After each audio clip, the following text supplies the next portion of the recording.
Hello guys, welcome back in Goku Manhwa. Let's continue. RMC accepts the dragon's challenge, which fills the beast with burning excitement. Every breath released by the dragon carried flames that lit the cavern walls. As he roared, sparks burst through the chamber, shaking its foundation. With a booming laugh, he told RMC that he would grant him the chance to inherit a secret bloodline.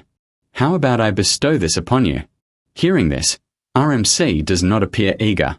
Instead, he frowns and replies with calm firmness that such a power is not meant for him. "Depending on foreign blood will only bind my path. And as for strength, I shall carve it on my own." The dragon is startled when he hears this unexpected rejection. In disbelief, he rumbles, "Did I hear you right? You refuse an immortal bloodline?" There are not even a handful of humans who could ever dream of such a gift. But RMC remains firm, declaring that he does not need it, while silently reminding himself of his own unmatched treasures. Within him already flowed the chaotic essence of creation and the eternal side's bond. He also carried the cauldron of Shenzhou, far beyond any mere bloodline inheritance. The dragon scales glimmered with anger as his claws scraped the stone floor, sending cracks racing outward. He bellowed, "You refuse my bloodline. Then allow me to reconsider what may be offered to you." Rising, he extended a talon forward and declared that he could instead grant RMC a flame from the abyssal phoenix, a source that could raise his power beyond mortals of his realm.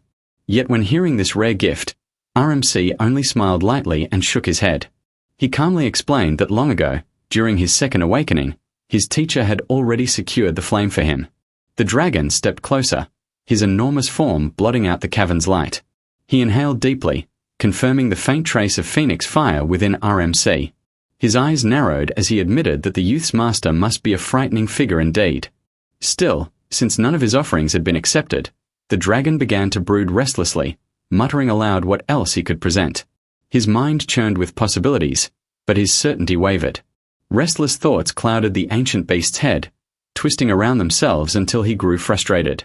He conjured relics from the Void One after another, spreading them before RMC as though they were trinkets. What about the Stone of Celestial Fusion? It ensures advancement during the Third Awakening. Or the Relic of Divine Talent. Yet each time, RMC responded with the same quiet tone. "I already hold this. I already own that." None of the treasures, no matter how wondrous, stirred the slightest interest in him. One by one, the dragon's pride broke beneath repeated refusals. Eventually, exhausted from presenting endless treasures, the dragon collapsed heavily upon the ground. With a sigh, he confessed in weary disappointment that RMC should simply speak his needs openly. "Tell me yourself what is missing, or what you desire most." Seeing the once mighty dragon humbled so low, RMC chose instead to ask him questions. He admitted that he carried mysteries long unanswered and wished the elder to unravel them. The dragon's tone softened. "That is no trouble. Speak your doubts. I shall listen." RMC's eyes sharpened as he steadied his breath.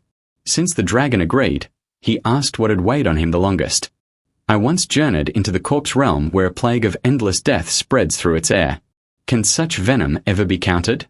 The instant the dragon heard mention of the corpse realm, his massive eyes flared in disbelief. He nearly recoiled, his voice breaking into a growl. "You dare speak of that place? You even stepped foot there and lived? No mortal should escape such a cursed domain." Lowering his snout close, he sniffed again at RMC's aura, searching for proof of corruption. At last, his expression twisted strangely, half awe, half dread. His murmur escaped like thunder softened by fear. "It is true. The scent of the corpse realm clings to you, faint but undeniable. There really is the aura of the void lingering on you. And you have even stepped into the forbidden abyssal ruins. Truly astonishing. The Staff of Eternity has already acknowledged you as its bearer. No wonder you refuse every other treasure." After that, our MC raised the Staff of Eternity and admitted, "I knew sooner or later a senior like you would uncover it." The staff floated upright, glowing with ancient symbols. Seeing it in RMC's grasp, the dragon suddenly erupted with booming laughter, shaking the heavens. Those arrogant clans slaughtered one another for the false title of Lord of Eternity, and in the end, they perished miserably within the abyss. Serves them right. His voice then turned grim as he declared, "This matter I can resolve for you. The abyssal venom has no cure. Once it infects, even an eternal deity will fall. The stronger the infected one, the more vicious the venom becomes. It is a forbidden law, able to wipe away all living beings beneath the sovereign rank. RMC's face turned dark as heavy thought swirled. So the venom truly has no antidote. Could it be that my legion is the sole existence in this realm capable of resisting it? The dragon urged him. Ask your next question without hesitation. RMC steadied himself and spoke again, seeking deeper truths. Senior, can eternal sovereigns be restored after death? The dragon replied without pause. Before ascending to the sovereign stage, one may survive through soul markings, reviving upon death automatically. But beyond that threshold, the marking shatters. Resurrection then becomes arduous, though not impossible. In this entire world, only I alone hold the technique to call back sovereign beings.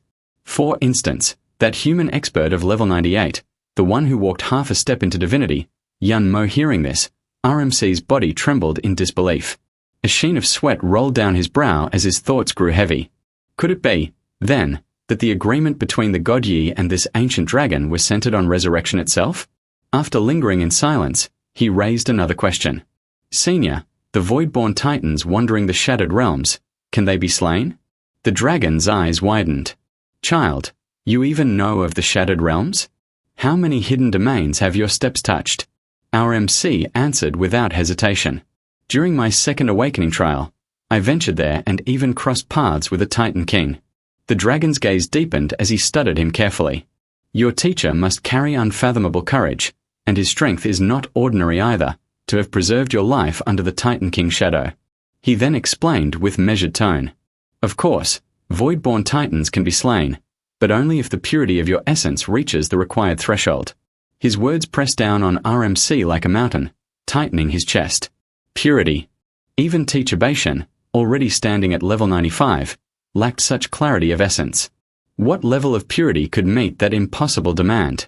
The answer came sharp and absolute. Sovereign purity, the kind belonging only to the realm of super divinity. RMC's face grew solemn. After everything he had heard, he finally dared to ask the question weighing on his soul.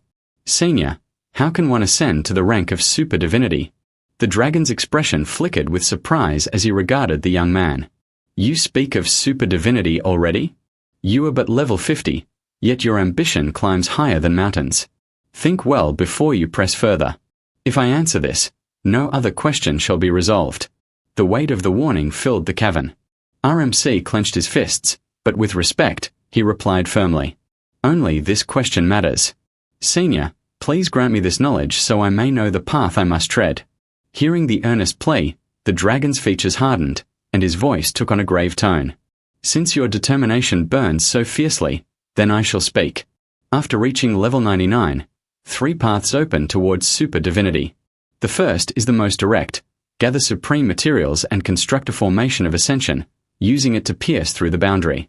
The second, not so different, requires mythical relics, through which one can also break into the realm of super divinity. For instance, the Staff of Eternity now in your grasp.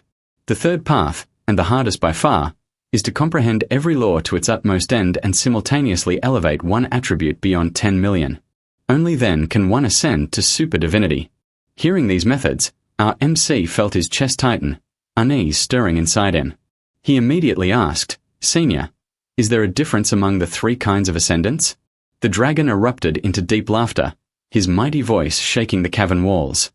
I already warned you that this was the final question I would answer. With each word, sparks of fire poured from his jaws, echoing like thunder meant to terrify. RMC listened silently, then lowered his head in respect. With humility he said, Senior, you have endured countless ages, holding wisdom of what was and what is. Surely such an exalted being would not begrudge a junior's curiosity? Seeing such sincerity in his tone, the dragon's sterner softened. With a faint grin, he admitted, Since you beg so earnestly, I will reveal this one truth. Among the 3 paths, the one who relies on their own attribute to ascend is supreme. Those who merge with divine relics stand beneath them, and those who lean on grand formations are the weakest of all. After hearing these words, RMC's heart sank. Frustration colored his face as the echo of his master's lesson replayed within. As expected, teacher was right. Depending upon external forces can never lead to the peak. Only by tempering one's own essence can true ascension be achieved. Just then the dragon rose to his full height, scales rattling like steel plates. With a roar that split the heavens, he declared, "Enough. I have fulfilled my bargain. Now you must uphold your part." The ground shuddered beneath his weight, stones crashing loose from the cavern roof, dust whirling in violent waves. As he prepared to depart, RMC quickly shouted out, "Senior, one moment longer.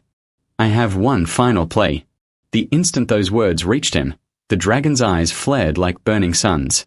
His gaze sharpened with fury as he leaned closer, a growl rumbling like thunder across the cave. "What did you dare say? Another request?" Flames licked the corners of his maw, his killing intent saturating the air. Yet RMC remained steady, his voice resolute as he answered without hesitation. "Senior, I venture into peril for the sake of retrieving something for you. The worth of a few answers cannot possibly compare to the value of my fragile life. Wouldn't you agree?" At these words, the dragon narrowed his gaze, his expression carved with restrained wrath. In a voice low and heavy with threat, he growled, "Boy, those who grasp for too much often meet an early grave." His warning carried the lesson that greed only leads to destruction. Yet RMC, calm and deferential, bowed slightly and said, "To me, this so-called exchange is unfair from the start. And if you truly wish to end me, it would take but a single breath from you."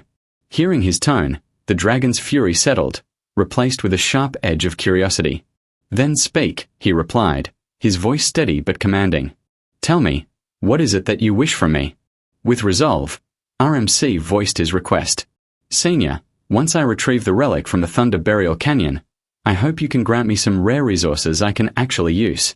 To you, such materials may hold little value." The instant the dragon heard it, he suddenly roared with laughter, his thunderous voice echoing through the cavern. "Just this, ha! If you truly succeed in recovering what I require, then not only will I provide those resources, I shall bestow upon you an even greater treasure." Upon hearing these words, RMC's lips curved faintly, his eyes calm. "Very well then, Senior. Our pact is sealed." Without delay, the dragon's towering body straightened as his voice erupted like a storm. "Then I shall send you on your way." In that moment, a colossal surge of lightning crashed down upon RMC. Its overwhelming power consumed him, forcing his consciousness to waver. Blinding radiance wrapped around him and the unconscious Mu Xiang beside him, pulling them both into the void. But within that shifting light, RMC's brows furrowed as unease pierced his thoughts. Something is not right. At once, the dragon's furious roar thundered across the space. "Insolent brat! You dare to stretch your hand further after I have already given you so much? Do you take this king for a fool?" And then, without warning, the world before him twisted violently. The cavern was gone. Instead, RMC stood upon the soil of an ancient battlefield, the trial ground of the lower realm.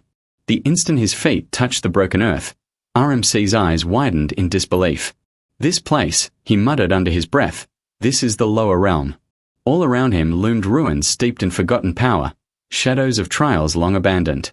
Beside him, Mu Xiang lay unconscious, unmoving, still untouched by awareness since the beginning. The silence pressed heavy upon them, broken only by the distant hum of ancient mechanisms awakening. The air itself carried the weight of forgotten oaths and endless trials. For RMC, this marked only the beginning of a harsher ordeal, one far more dangerous than the promises of the dragon.